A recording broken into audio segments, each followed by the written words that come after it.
नमस्कार और स्वागत है। आज बात करते हैं भारत की एक ऐसी अनमोल धरोहर की जो हमारे वजूद की, हमारी हस्ती की बुनियाद है, और वो है हमारी जबरदस्त जैव विविधता। देखिए, ये सिर्फ पेड़ पौधों और जानवरों का एक कलेक्शन नहीं है। नहीं, ये तो जिंदगी का एक बहुत ही कॉम्प्लेक्स ताना बाना है जिसमें हर एक धागा, हर एक जीव बहुत मायने रखता है। तो चलिए आज इसी को समझते हैं। चलिए सबसे पहले ये सबसे जरूरी बात समझ लेते हैं। ये सोचना ही गलत है कि हम इंसान प्रकृति से कुछ अलग हैं। सच तो ये है कि हम इसी का हिस्सा हैं, एक अटूट हिस्सा। हम जो सांस लेते हैं, जो खाना खाते हैं, हर चीज के लिए हम प्रकृति पर ही तो निर्भर हैं। ये कोई फिलॉसफी नहीं है, ये एक सीधी सादी सच्चाई है। तो चलिए सबसे पहले इसी आधार को, इसी फाउंडेशन को समझते हैं। आखिर ये कौन सी नींव है जिस पर पूरी जिंदगी की इमारत खड़ी है? जवाब एक ही शब्द में है, जैव विविधता, यानी बायोडाइवर्सिटी। तो ये जैव विविधता असल में है क्या? अगर बिल्कुल आसान भाषा में कहें तो ये हमारे चारों तरफ मौजूद पेड़ पौधों, जानवरों और उन छोटे छोटे जीवों की वैरायटी है जिन्हें हम देख भी नहीं पाते। और सबसे दिलचस्प बात क्या है पता है? ये सभी एक बहुत ही जटिल सिस्टम में एक दूसरे से जुड़े हुए हैं। कुछ भी अकेला नहीं है, सब इंटरकनेक्टेड है। और इस सिस्टम पर हम कितना निर्भर करते हैं? थोड़ा बहुत नहीं, बल्कि पूरी तरह से। जरा इस लिस्ट पर नजर डालिए।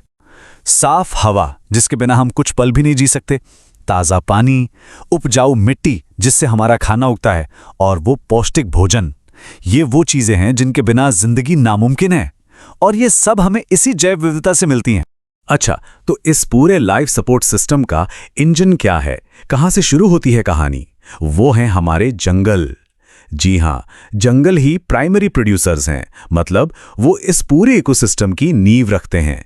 जिंदगी की एनर्जी का फ्लो यहीं से शुरू होता है। तो अब जब बेसिक कॉन्सेप्ट क्लियर हो गया है, तो चलिए इस बड़ी सी बात को अपने देश भारत के संदर्भ में देखते हैं, क्योंकि यहां की कहानी तो और भी ज्यादा दिलचस्प है। ये स्लाइड देखिए, इस पर हम सबको सच में गर्व होना चाहिए। दुनिया के सबसे ज्यादा जैव विविधता वाले देशों में भारत का नाम चूटी के देशों में आता है। हमारी धरती पर जिंदगी के इतने सारे रूप हैं कि आप गिनते गिनते थक जाएंगे। ये हमारी एक बहुत बड़ी पहचान भी है और दौलत भी। इस खजाने की गहराई को जरा समझिए। हमारे यहाँ पेड़ पौधों और जानवरों की अनगिनत प्रजातियां हैं। इनमें से कई तो एंडेमिक हैं। जानते हैं इसका मतलब? इसका मतलब है कि वो सिर्फ और सिर्फ भारत में मिलती हैं और पूरी दुनिया में कहीं नहीं। और सबसे रोमांचक बात तो ये है कि ऐसी ना जाने कितनी प्रजातियां होंगी जिनके बारे में तो हमें अभी तक पता भी नहीं है। वो खोजे जाने का इंतजार कर रही हैं। लेकिन हर अच्छी कहानी की तरह यहां भी एक ट्विस्ट है, एक दुखद मोड़। हमारा ये अनमोल खजाना अब एक बहुत बड़े खतरे का सामना कर रहा है। ये स्लाइड आज की हकीकत को बिल्कुल आमने सामने रख देती है। एक तरफ है हमारी दौलत, हमारी अनोखी जैव विविधता, और दूसरी तरफ है आज का संकट कि आधुनिक विकास और पर्यावरण के प्रति हमारी थोड़ी सी लापरवाही की वजह से ये सभी जीव जंतु और पेड़ पौधे बहुत ज्यादा दबाव में हैं, यानी ग्रेट स्ट्रेस में हैं। तो सवाल ये उठता है कि इसका समाधान क्या है, और संरक्षण यानी कि इसे बचाना आखिर जरूरी क्यों है?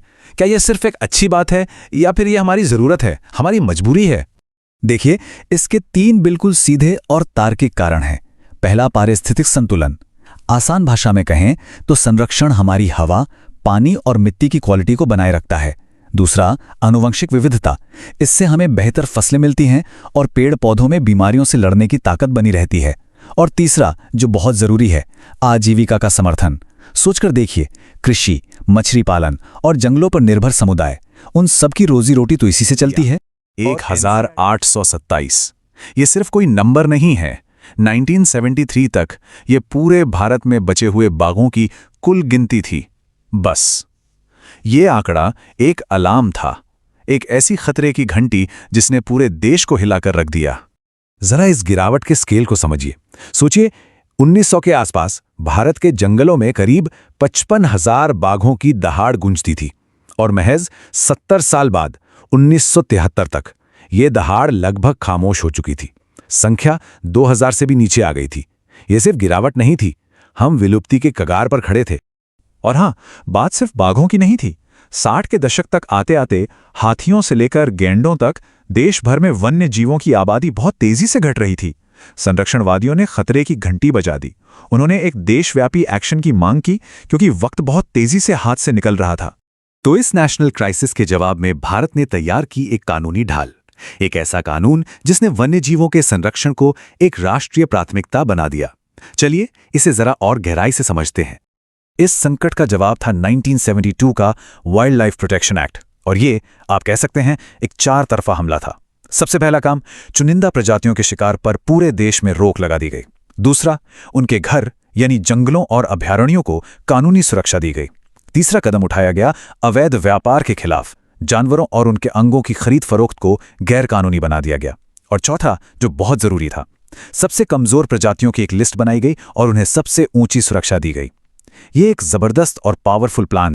तो सवाल यह है कि कागज पर तो ये कानून बन गया, पर जमीन पर इसका असर क्या हुआ? इसी कानून ने देश के सबसे जाने माने जानवरों को बचाने के लिए कुछ सबसे बड़े संरक्षण कार्यक्रमों को जन्म दिया।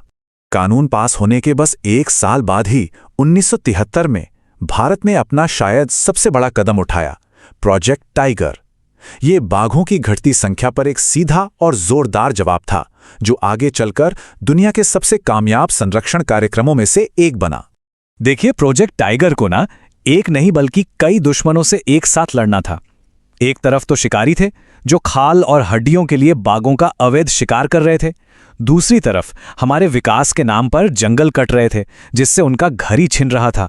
और तीसरा बड़ा खतरा था उनके भोजन की कमी, क्योंकि जिन जानवरों का वो शिकार करते थे वो भी कम हो रहे थे। प्रोजेक्ट टाइगर का जो मूल सिद्धांत था ना, वो बहुत गहरा था।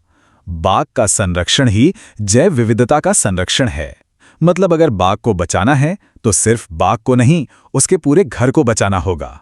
जब आप एक बाघ को बचाते हैं तो आप हिरण, पेड़, नदियां, मतलब पूरे के पूरे जंगल को ही बचा लेते हैं। ये सोच किसी एक जानवर को बचाने से कहीं आगे की थी। और असल में हुआ भी यही।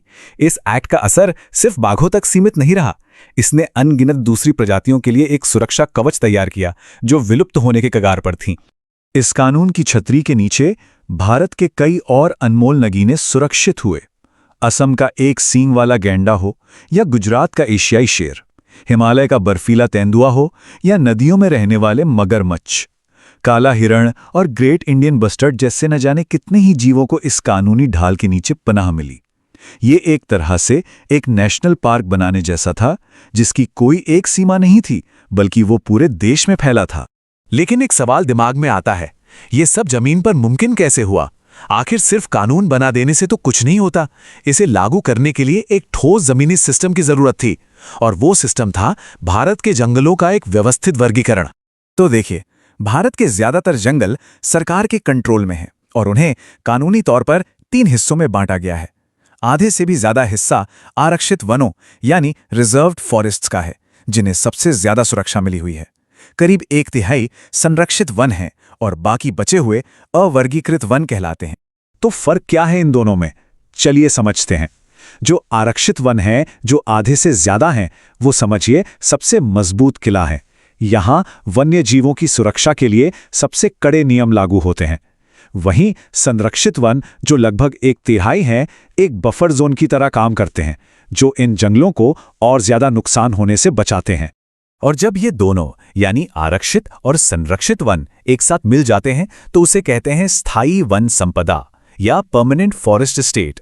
असल में यही है वो किला, यही वो विशाल सुरक्षित इलाका है जिसे भारत के वन्य जीवों का घर कहा जा सकता है और जिसे कानून ने हमेशा के लिए महफूज कर दिया है। तो चलिए सीधे मुद्दे पर आते हैं। एक ऐसा सवाल जो हमें सोचने पर मजबूर कर देता है, आखिर जंगल का असली मालिक है कौन?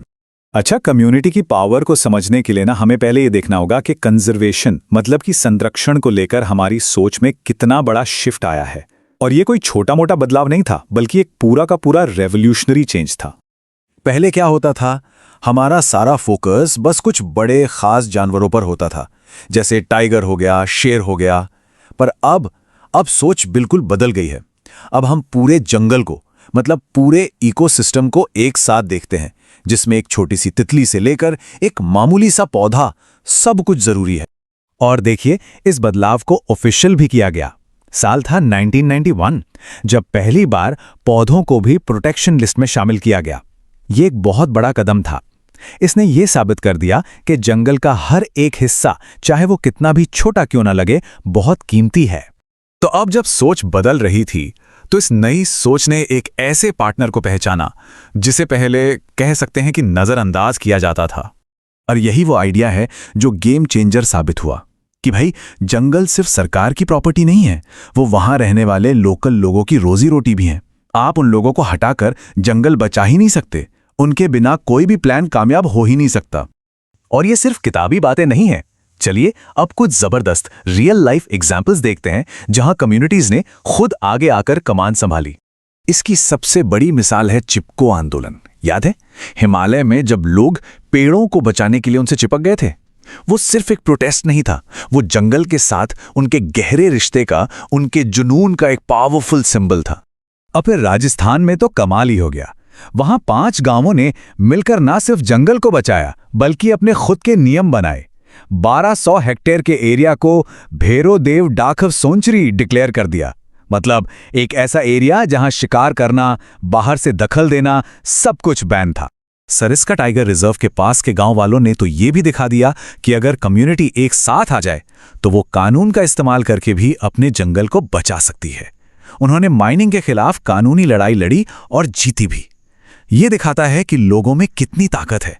और जानते हैं, ये कंजर्वेशन का आइडिया सिर्फ जंगलों तक ही नहीं रुका, ये हमारे खेतों तक भी पहुंचा।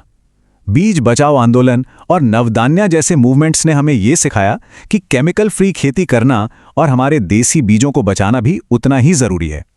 अब जब जमीन पर इतने सफल काम हो रहे थे तो जाहिर है सरकार का ध्यान भी इस तरफ गया।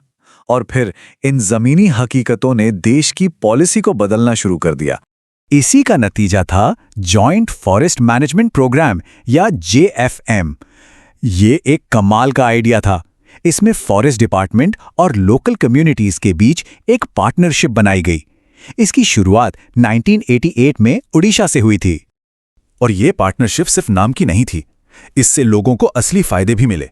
जैसे वो जंगल से लकड़ी के अलावा दूसरी चीजें ले सकते थे, और जब लकड़ी बिकती थी तो उसके मुनाफे में भी उनका हिस्सा होता था। सीधा सा हिसाब है, जब लोगों का फायदा जंगल से जुड़ा होगा तो वो उसकी हिफाजत क्यों नहीं करेंगे। लेकिन एक मिनट, ये जो पार्टनरशिप वाला मॉडल है ना, ये कोई नया आविष्कार नहीं है। सच तो यह है कि ये हमारी सदियों पुरानी परंपराओं का ही एक हिस्सा है। हमारी संस्कृति में तो हमेशा से प्रकृति को पूजा जाता रहा है। जैसे ये देखिए, सेक्रेड ग्रूव्स यानी पवित्र उपवन। मुंडा और संथाल लोग महुआ और कदम के पेड़ों को पूजते हैं। उड़ीसा और बिहार में इमली और आम के पेड़ों को। और बिश्नोई समाज के बारे में तो सब जानते हैं, वो कैसे काले हिरण और मोर की रक्षा करते हैं। यहां पर तो आस्था और परंपरा ही कंजर्वेशन का सबसे बड़ा जरिया बन गई है ना कमाल की बात। तो इस पूरी बातचीत के बाद सबसे बड़ा सबक क्या मिलता है? वो एक चीज क्या है जो हमें याद रखनी चाहिए? निष्कर्ष बिल्कुल साफ है, लोकल कम्युनिटीज की एक्टिव भागीदारी के बिना कंजर्वेशन कामयाब हो ही नहीं सकता। असली गार्डियन तो वही लोग हैं जो जंगल के बीच रहते हैं, जो उसे अपना घर समझते हैं। और ये हमें एक बहुत बड़े सवाल के साथ छोड़ जाता है कि कम्युनिटी कंजर्वेशन का ये जो सफल मॉडल है, इसे हम अपने भविष्य को सुरक्षित करने के लिए कैसे और बेहतर तरीके से अपना सकते हैं। खैर, आज की ये बातचीत खत्म करने से पहले ई पाठशाला की तरफ से एक छोटा सा मैसेज है। अगर आपको इस चैप्टर को समझने में मदद मिली हो और ये एक्सप्लेनेशन पसंद आया हो तो प्लीज़ इसे लाइक करें, शेयर करें और ई पाठशाला यूट्यूब चैनल को सब्सक्राइब करना ना भूलें। आप जानते हैं, आपका एक छोटा सा शेयर किसी और स्टूडेंट की बहुत मदद कर सकता है जो शायद ऐसे ही आसान और भरोसेमंद नोट्स ढूंढ रहा हो। तो शेयर ज़रूर करें। हमारे साथ जुड़ने के लिए बहुत बहुत शुक्रिया।